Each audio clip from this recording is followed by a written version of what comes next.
Um, so this is my fourth RPJ reflective practice journal for the PGC course, and this one is based on, to the best of my understanding, deep reflection. So sort of looking at your reflection from a reversal mirror, so it's reflecting on reflecting, and using essentially Larivay's strategy for reflection, and going through how I've been reflecting now, and how can I reflect in the future. So let's start with this method that was given to us as a sort of starting point. So essentially it was pre-reflection, pedagogical, surface, and then critical. Now the idea is that essentially you are taking an extra dive deeper into the subconscious, I assume, as I understand it, with each of these levels. So pre-reflection would be something that would be an innate reaction to a situation. And then pedagogical would be to use the subject knowledge and your own field to reflect on how you react in that initial situation. And then surface would be going to that next level deeper. And then critical, as Larivay points out, is the moral and ethical aspect to why about your processes of teaching and practice and reflection. On that note, I would essentially say that I would change it, actually, because in Larivay's, the idea was that you go pre-reflection, surface, pedagogical. So pre-reflection is and the action, and then to the surface level reflection, then you're going deeper into your subject content, and then you're going critical about the moral ethical. I would argue that, to be honest, your moral and ethical should be the complete underpinning, foundational underpinning of what you do in all your actions.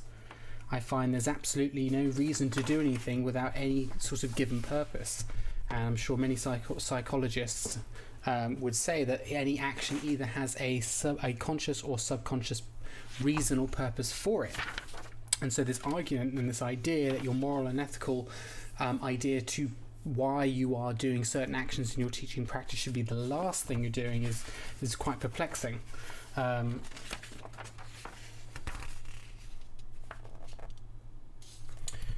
So my sort of reflection on Larivay's system, I would argue that the moral fabric is sort of my underpinning drive by which I act. If I don't act, I don't act to have a moral compass. My moral and ethical purposes and foundation is why I act. And so this pre-reflection, this innate action that would particularly happen in an event in a classroom in my teaching practice would already be succumb to my moral and ethical reasoning. This is something which I have developed over years of thinking and sort of reworking how I want to live my life, but this is how I think one would want to reach. This is something which someone should want to reach. They should want to have their moral and ethical purpose and social justice, if we're wanting to bring that in there as well, as their fundamental fabric. Obviously the downside to that is that if you have your moral and ethical fabric as your fabric, your underpinning to what you're doing, it is very difficult to challenge that, because you have embedded that so deep in what you're doing. It is hard to unpluck those roots, to use that phrase. So there are obviously pros and cons to any system that you're using to go for a deeper reflection. However, I think with this system here, you wouldn't have to question your purpose. You wouldn't have to question why you are doing these sort of innate reflex, knee-jerk reaction things that you're doing in your teaching, because they're based on a moral idea. for example, in my case, my moral and ethical fabric is based on my purposes of education, which would be the fruition of the individual, to continue the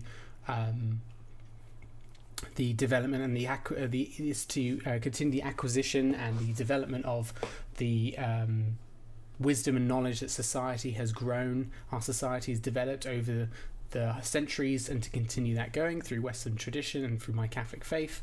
And thirdly, it's to help pupils essentially gain skill sets which will help them live a freer, more independent life. That is my fundamental underpinning for my education, and I have that as my underpinning, and so therefore any action which is a knee-jerk or more deeper has that embedded in it, so I wouldn't have to worry about on the critical aspect.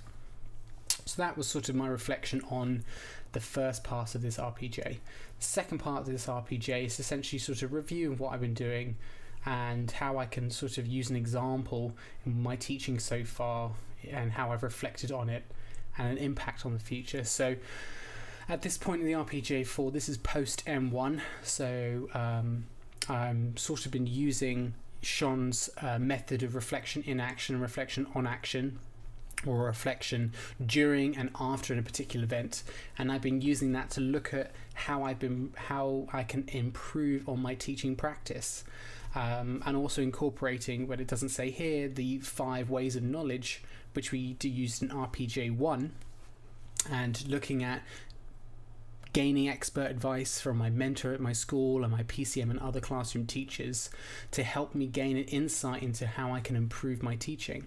So that's what I've been doing since M1. I've been realizing what functions I had been using in the past, and essentially I've just sort of been giving them terms. Now I know what I'm doing. Since M1, I've sort of been realizing that I've been using my purpose of education as sort of like my moral guiding principles as a reality check. So I've always been checking what I've been doing back to my purposes now. Now I've written about my purposes more definitively. So that's what I've been doing so far. And to reflect deeper onto that, I've been looking specifically about how I can manage sort of the interaction I have with pupils in the classroom more so towards behaviour. So I've been incorporating what we've been doing in RPJ. My previous RPJs have been mentioning about behaviour and scientific learning about scientific concepts, and I was looking particularly at what Biesta wrote about having different forms of identity, having a self-identity in the classroom and having a self-identity which is innate to you. And I've been thinking about how I could sort of incorporate this mask that I could use in the classroom, so I could not have that psychological sort of luggage that I have as myself. So as an example of that, in the classroom, I would be very cautious, and I would be very I would question whether that particular child would need a certain sanction done against them because of their bad behavior. However, if I create an identity, a self, which essentially splits what my guilt or me feeling bad for that child, I have to give them a sanction, to more sticking towards what the school policy requires me to do, that allows me to separate what I am in the classroom to what I am outside the classroom. And this is something which I've looked at in previous reflections and in my M1. And this sort of, as it says here, looks at my psychological impact of behaviour on reflection. So I think this psychology is a massive part in reflection. I think if you've grown up with psychological baggage which has prevented you from really criticising yourself and really being able to look at yourself deeply and go, right, how can I improve on myself and how can I make myself into a better person, then this essentially can block any form of actual reflection, because actual reflection requires you to look at yourself and go, right, I'm not perfect and I need to improve. So that was something that I've sort of been thinking about as well during my reflections since M1 into this RPJ4. Looking into the impacting of the future, I'm going to use this adapted format of Larry Vay's strategy of deeper thinking I'm going to see if I can apply into this last placement during my PGC at St Mary's, and also to sort of reflect deeper and with more time after the PGCE. I just don't have the mental capacity to do much reflection at the moment. It's difficult because I just don't have the time. I literally do not have the mental time to reflect. It's sad to say, but it's the truth. I don't have the time. I have to focus on lesson planning and taking on the criticisms of the class teachers and how I can improve myself, which is a form of reflection. Don't misunderstand me. However, to actually really think deeper about how I can really improve myself, I just don't have that time. It's not a priority, unfortunately, which is sad, but that is just the reality.